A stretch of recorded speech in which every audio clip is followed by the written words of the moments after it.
So I missed you on the pod the other night. I missed you on the pod, but we got to talk to Coach. He was down in his dungeon, I think. Yeah, that's actually like a back room or something. That's at-home office. For, is that what it is? For his wife. She works from home. I was like, where is he? Was he in his basement? Right, the shiplap. Yes. Okay, so you guys came out and battled tonight.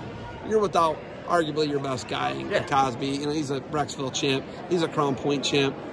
He's beaten a bunch of nationally ranked guys. He's really good. He is. He's a state runner-up at the wrong, up 3 or 4 weights. He's really good. You don't have him. I heard 0 excuses from you guys tonight. You guys come out and they get you, right? Yep. They get you at 126. Tell me what hit you guys at 26 when you have a 3-time state champ who goes out and he gets barnstormed right away, and it was right away in the match, right? What do you take away from that match? That was the takeaway from tonight, especially in some of those flip match areas that we had, like 120, 126 in there. Their guys were ready to manage the right kind of match, and they were focused on it. And I don't know that some of our guys came out ready to compete right away in those situations. And when the ball gets rolling, like you said, it's hard to stop it. But we're going to go back to work and figure it out. Start to compete in every situation, and really we've got to transition from their score to ours. I'm starting to create a escape after I get taken down, because these guys are great on top. Their pressure on top was relentless tonight. Well, it's wild because Gray Burnett, your guy has 2 takedowns, right, with those little dumps he hits? Yeah, he's great on that side. And what's crazy is, if he doesn't get turned, it's a totally different match, and he gets that other takedown. He's in the match with Burnett, right? Yeah. But the difference is, he didn't do the work in the first period on the mat. He got barnstormed a little bit like Plus got barnstormed, right? Would you agree with that? Yeah, and you got to manage the situation, right? You got to manage the storm, hand fight, work through, wrestle to compete, and then our late in match conditioning is going to pay off. We know we're prepared for that, but you have to be able to manage their explosiveness, and when they come at you, right off the whistle or right in the first minute of wrestling. So, no Crosby at 44. Yeah. Just send another guy to get the pin. Yeah. Right? Yeah, JC's great with that cradle. Oh, nice. And usually that's his ticket. So he tends to fight in.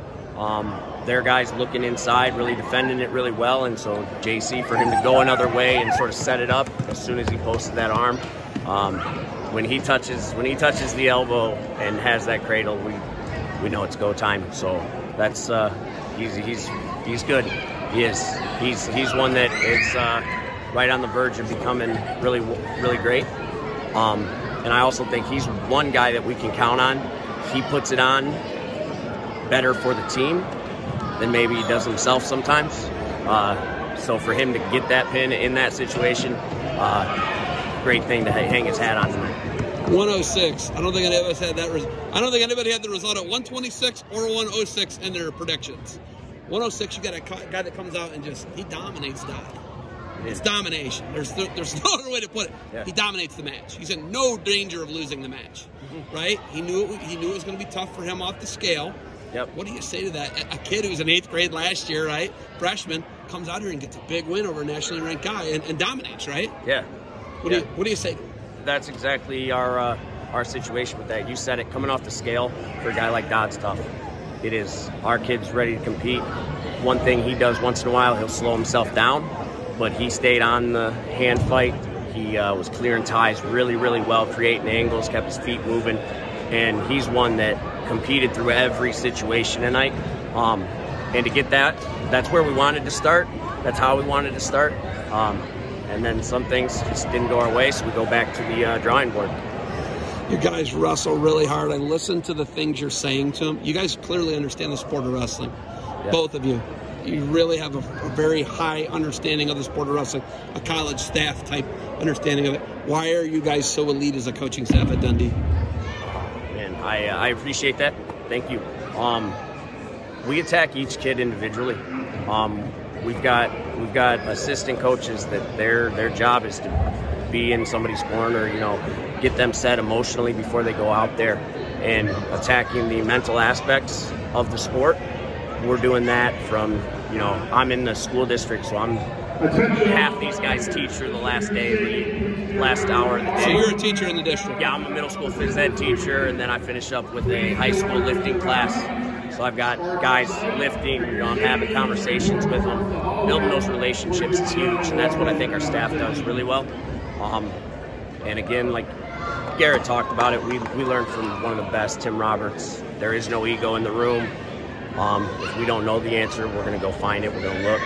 And I think that's how you have to grow as coaches, but it also reflects on our wrestlers, that they're willing to learn from each other. They're in different rooms, they're chasing different partners. They spend a lot of time with Scotty Burnett, our top guys. Cam said that, I said to everybody else, this is your state series is your 5th or 6th toughest tournament of the year. Cam said 6th or 7th, he said to me, right? Yeah. Is that the goal? Yeah. To make that the easier path for him? Yeah, that's our route. That's what we want. We want to be battle tested by the time we get there. If you're still trying to climb and you're hunting for competition at that point in time because you haven't been there yet, you're not going to handle those situations well. And I think that, in its infancy of where this was, I think Tim realized that at a great point where we started getting better and he started seeking out that competition, and we've just sort of carried the torch. And I feel really good about our schedule. I think it prepares our kids a lot. I do think sometimes kids are going to need a break, just to recuperate, mentally prepare, hit a little reset sometimes so that we can get right back to it. But we compete really, really tough all the way to the end of January, right up until our state tournament starts. We're bringing in, or we're going to DCC with Lake Highland Prep. That's really our. St. Ed's there too, so I think St. Ed's is there next weekend, so we'll wrestle them, and we wrestle Lowell. Nowhere to hide. Yeah. Nowhere. And no interest in hiding. No, and that's the sport, right? You're in the circle, you're not hiding. So a lot of it's from multiple aspects there. All right, you got anything else for me?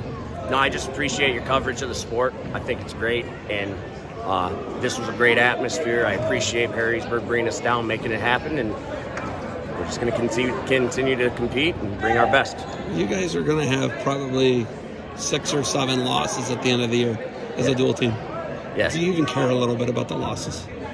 No, I care how our kids compete when we lose.